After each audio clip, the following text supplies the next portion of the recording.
and surrounding area. Tiger Talk is brought to you by String Beans Coffee House, Hancock's Neighborhood Market, and Perry's Floors and more. Stay tuned. It's our extension program. Rhonda, Jewell in studio here on Tiger Talk on WPKY The Tiger.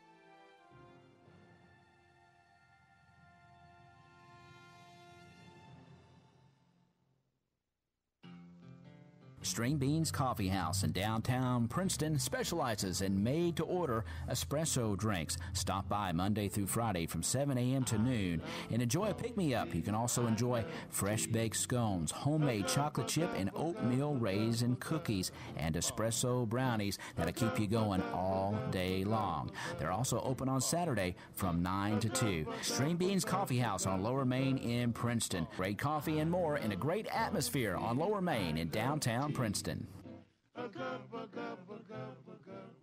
And at 8:05, have the pleasure of welcoming into the WPKY studio, Rhonda, Jewell. Good morning. Good morning. How are you? I'm good. I'm going to have to give you this microphone. That one.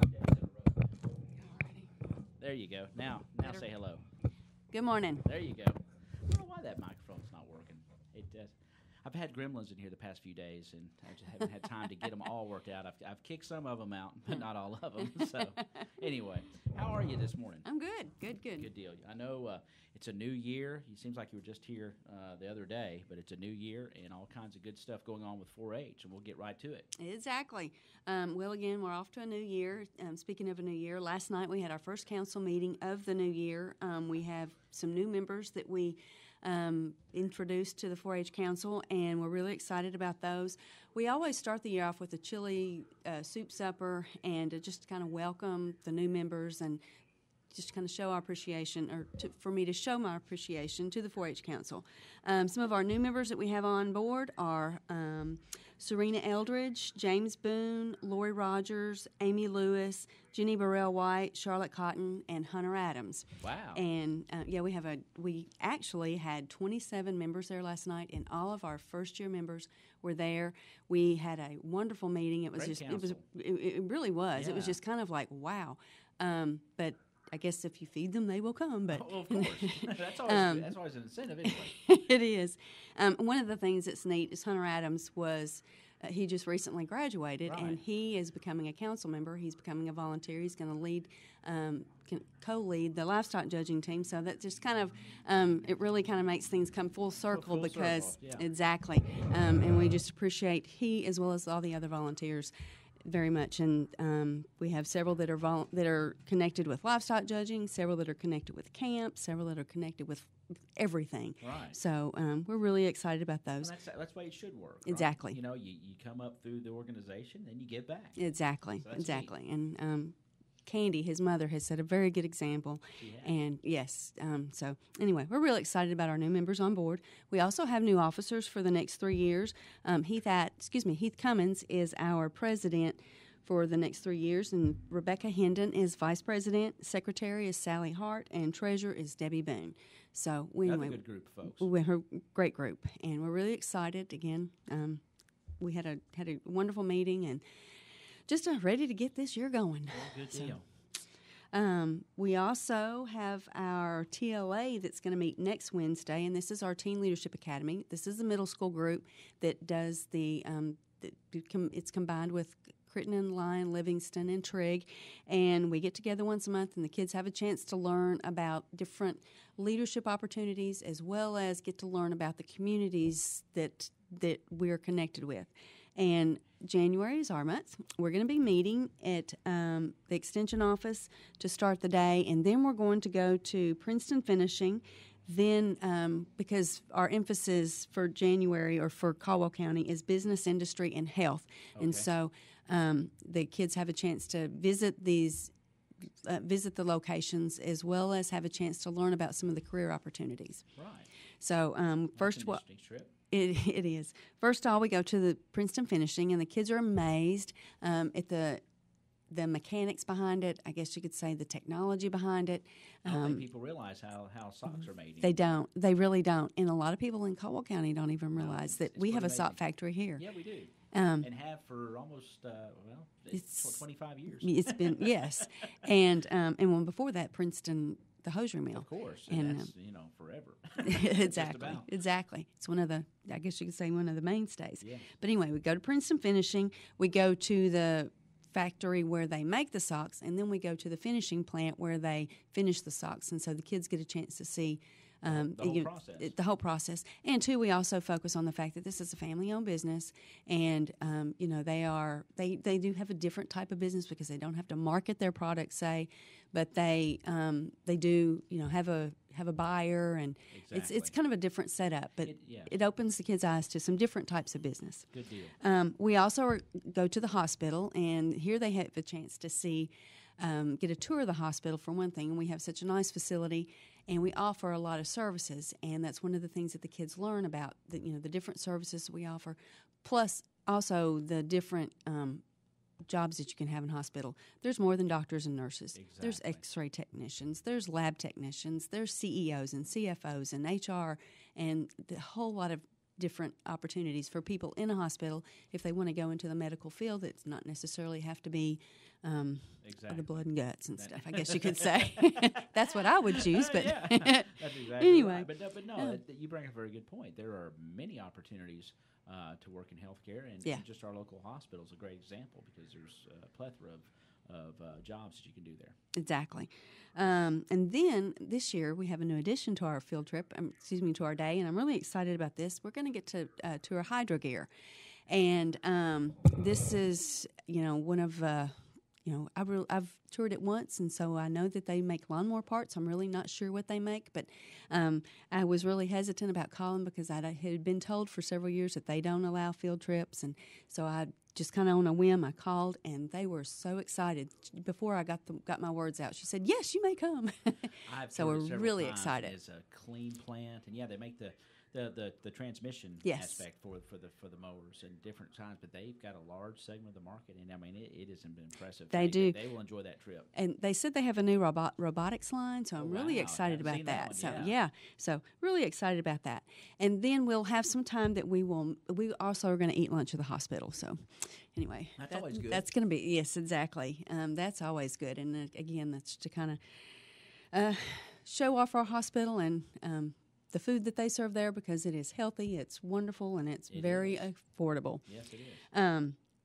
But then we will also have some time at the extension office where the kids, and I say my kids, my 4 teens, which are Katie Trimble, Lainey McConnell, Callie Woodward, and Nick Adams. I always want to call him Noah, but that's not it. Nick Adams.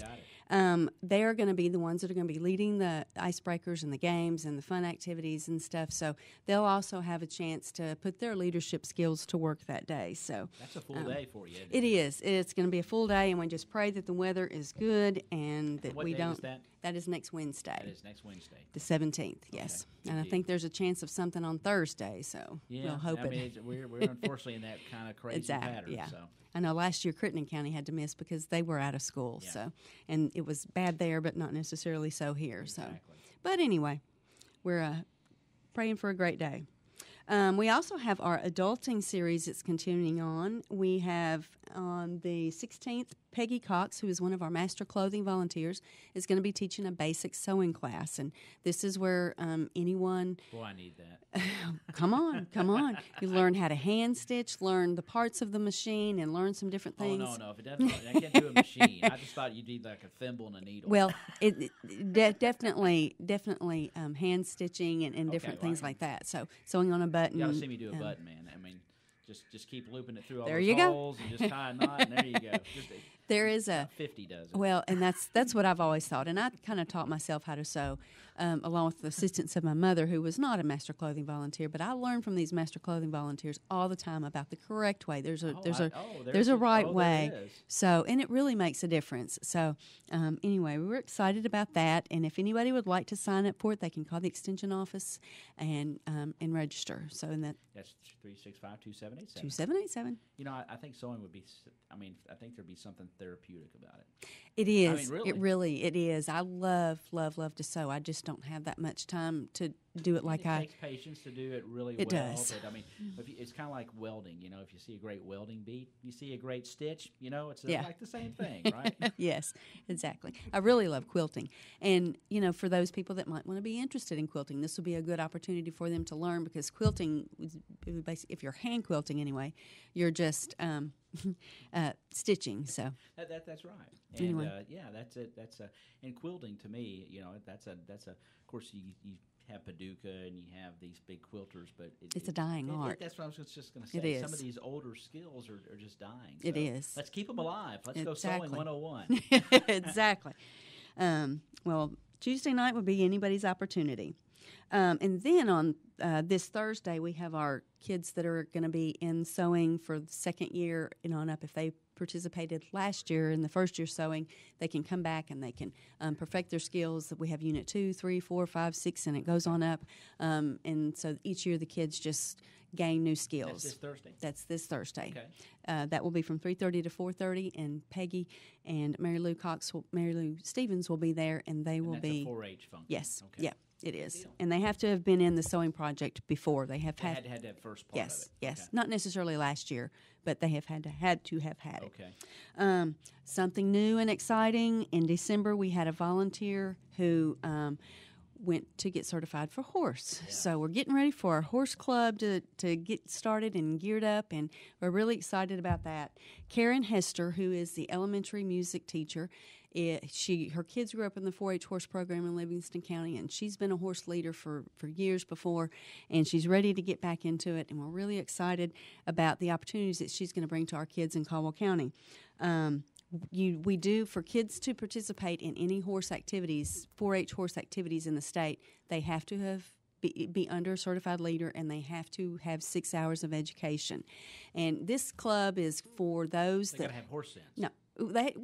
Not necessarily horse sense. They have to have a passion, and they have to want to learn. Gotcha. They don't have to have a horse. Okay. So we have opportunities for horse. I was going to ask you that. Lots of opportunities for horses, and then there's lots of opportunities for kids that don't have any horses. Oh, that's great. So that's the beauty of it. That is beauty. Some of the opportunities that kids could participate in are horse camp, and this is held at Murray State the first week in June, and this is when kids take their horses to camp. However, there's a horse part, and there's also a horseless horse camp. So for the kids that don't have a horse, they can still go to horse camp. They can still have fun, be around horses, learn all that they need to know. I just like to smell them. I do too. I love to smell them. I love to ride them, though. Why is it what is it? I don't know. It's that. I don't know. It's just that a horse smell. It is. It is. But it's a smell like no other. It is. So I wonder if they could bottle that like in a deodorant. You could wear it around. You know, I imagine in Lexington you could probably get some somewhere. If they have tobacco scented candles, then my gremlins got me today. So I'm just go right ahead. That is really great. So you can actually take your horse to camp over at Murray. And then, but if you don't have a horse, no need to worry. You can go to the horseless. Exactly. That exactly. Is great. Now, parents do have to attend with them, but more than likely they're going to be hauling their their horses anyway. And people take RVs. They do have to sign up for a spot for an RV, but people can take their RVs. Some people stay in hotels. Some people is it a week-long camp? No, it's actually 3 days. And then at the end of the camp is when they have the district horse show. And this is when you can show, and if you qualify, and I'm not exactly sure what place you have to qualify, but that's where qualifying for the state contest is. And the state contest is in July. and it's held in Lexington or Louisville. Honestly, this is new to me. You're so, just going with it. And yes. getting it off the ground. That's yes. great, though. And kids can also participate in Horse Bowl, which is like Quiz Bowl, but it's all about horses. So kids that don't have horses, they can, learn as much as they want and learn as much as they care to, or even if they have horses, they're probably already have some knowledge, and it's just another fun way that's what I've for them to noticed learn. About people with horses or horse people. If you don't have a horse or you don't, and somebody's interested, they're very welcoming. Yes. They seem to be, hey, yeah, yes. I'll show you what I know, or come on, and that's what's so great about this. And I know that there are kids that don't have horses, but there are people that lease them horses. Oh, yeah. And so there's, opportunities there, even if you don't have a place to keep a horse. Anyone that participates in a horse activity such as horse camp or horse shows or horse bowl, they have to have 6 hours of education, just like our livestock judging kids do. And so that means that they have to have been in the classroom setting for at least 6 hours. And so we have several opportunities. The club meetings will be educational. A portion of them, either 45 minutes to an hour of them will be. That'll count as some. There is also a horse judging clinic that's coming up on February the 6th at Murray State, and this is open to any 4-H horse. They have to be in a horse club.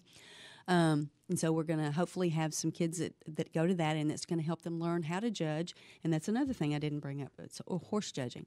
That's another opportunity, just like we have livestock judging, but it's judging horses. And you don't have to have a horse. You don't have to really know anything about a horse. You just got to be willing to learn and have a passion for them.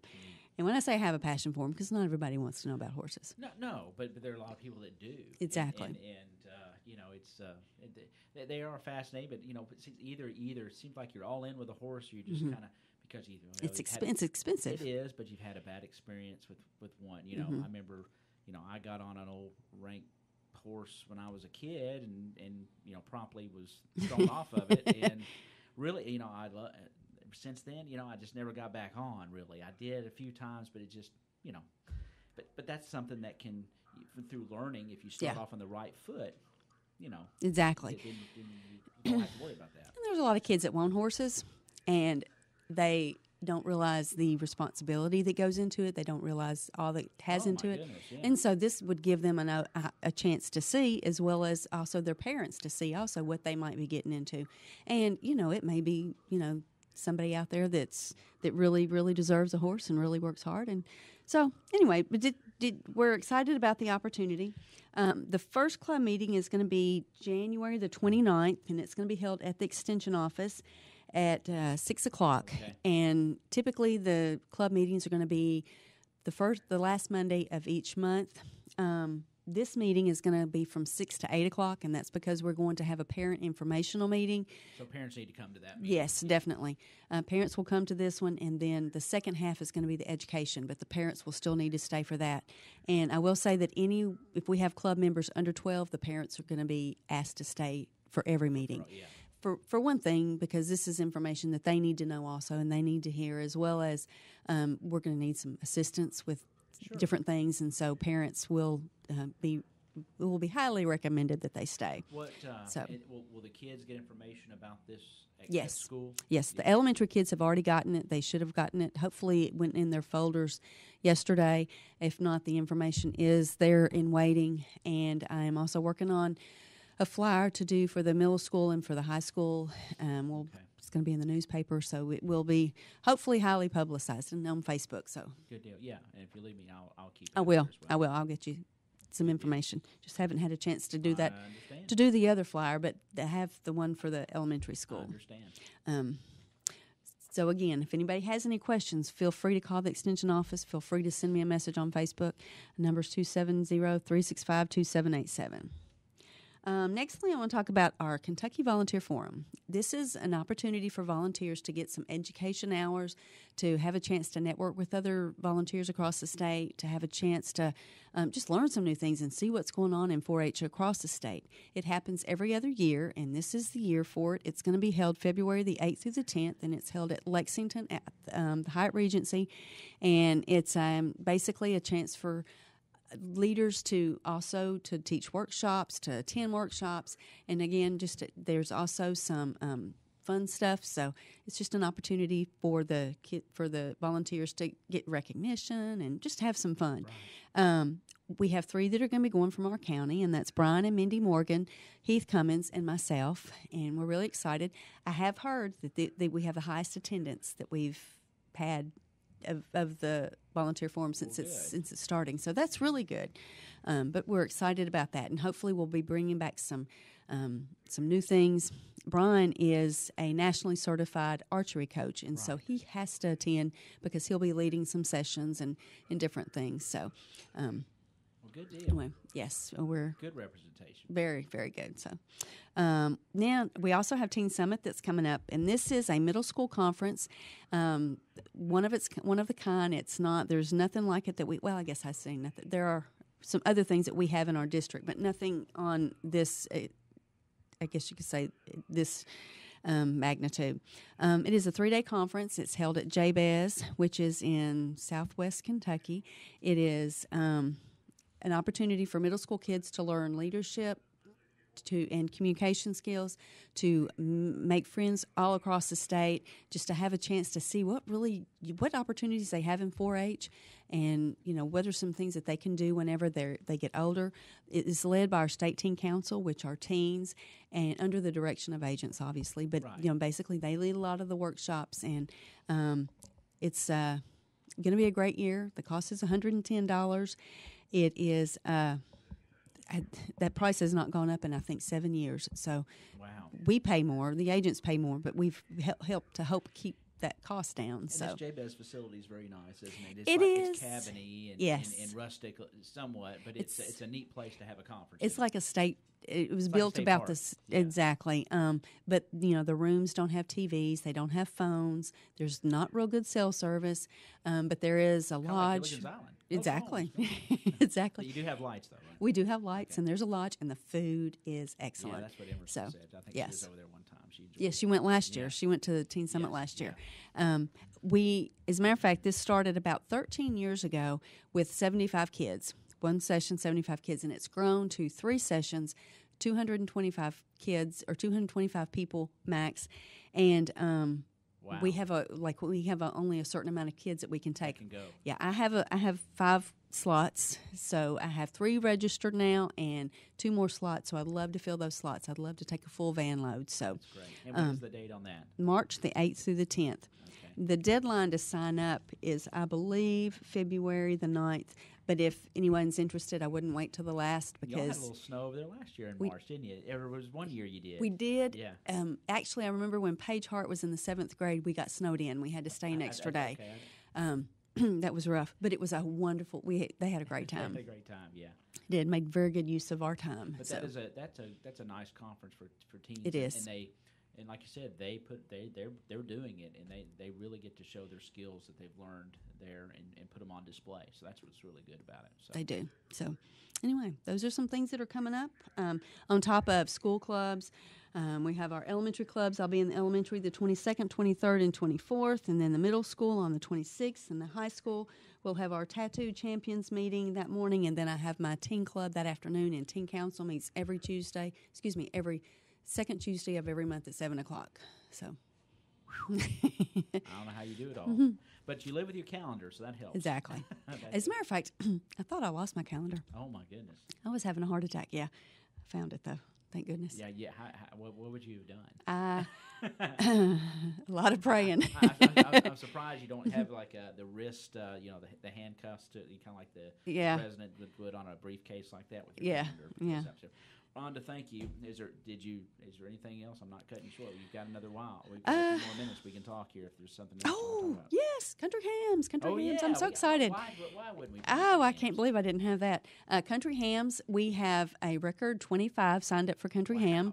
We had 19 last year that completed the project, so we have some more. We have several returning. We had a few that aged out. Gage Hendon is one that aged out, and a couple more that had some other things that came up and couldn't do it. Ham. Aged out like a ham. His mother last night, Rebecca, said she said I told him that I signed him up again. He was like, "What?" Because I think he's over it, but he did a great job, and he got a lot out of it, as well as he put into it. Well, so. that's one of those things too. Not only are you learning something really great, but you do. I mean, that really helps these kids with many skills. You know, Exactly. They give a presentation. They're learning an art. You know, and then it's a lot of to get up in front of people and give a speech about a ham. Exactly. But you get all aspects of 4-H. I think that involvement with this particular project. And they do have to research, because they have to research their topic. They also, yes, as a matter of fact, yesterday my granddaughter she's in 6th grade, and they do a genius hour in reading, and she did hers on the country ham project. And so I fixed some country ham, took it to school, and she was able to share her country ham that I forgot to rinse off, so it was very salty. But anyway, I know it was good. But anyway, we do have 25 signed up, and we're excited about this. Don't know when we're going to start, but it's probably going to be sometime the 1st of February.